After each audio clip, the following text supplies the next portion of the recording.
BJP भले ही युवा प्रदेश युवा मुख्यमंत्री का राग अलाप रही हो, लेकिन पार्टी के भीतर क्या अभी से साजिश होने लगी है? क्या मतदान से पहले ही पुष्कर सिंह धामी को हटाने का प्लान बनने लगा है? इस पर अब तरह तरह के सवाल उठने लगे हैं, क्योंकि एक बार नहीं कई बार इस तरीके के पहलू उजागर हुए हैं, जिससे बीजेपी के अंदर षड्यंत्र की बू नजर आती है। और जब थीम सॉन्ग लॉन्च हुआ तो उस दिन भी धामी का कोई जिक्र नहीं था, उसमें सिर्फ नरेंद्र मोदी की बातें थी।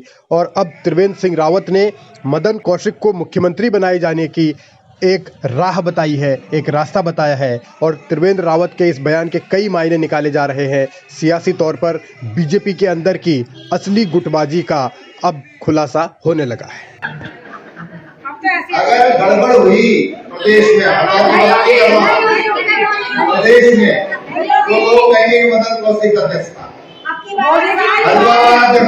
कभी अध्यक्ष नहीं बना।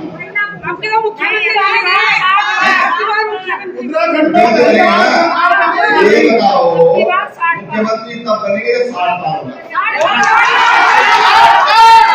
बीजेपी अगर 60 से ज्यादा सीट जीती तो फिर मुख्यमंत्री मदन कौशिक होंगे, यानी कि पुष्कर सिंह धामी को साइडलाइन किया जाएगा। इस तरीके का संकेत त्रिवेंद्र सिंह रावत ने दिया है।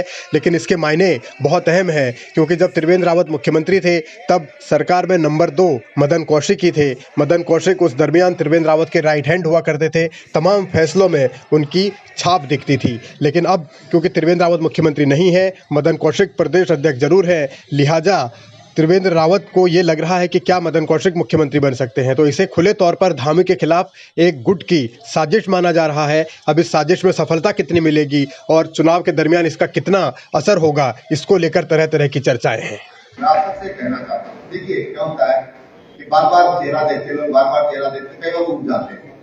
आप लोग उठ नहीं गए?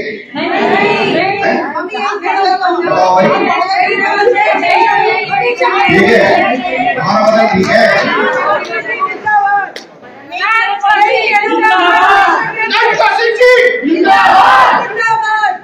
आप लोगों को हरिद्वार के लोगों को कहना चाहिए कि अध्यक्ष जी आपका सम्मान हमारा सम्मान। अगर गड़बड़ हुई तो लोग इतनी छोटी बात खड़े कर दें।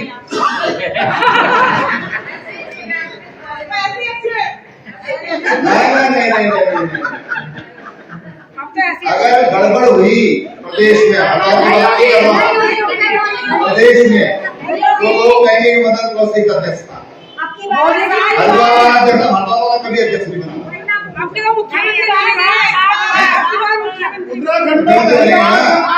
ये बताओ मुख्यमंत्री तब बनेंगे 60 साल में।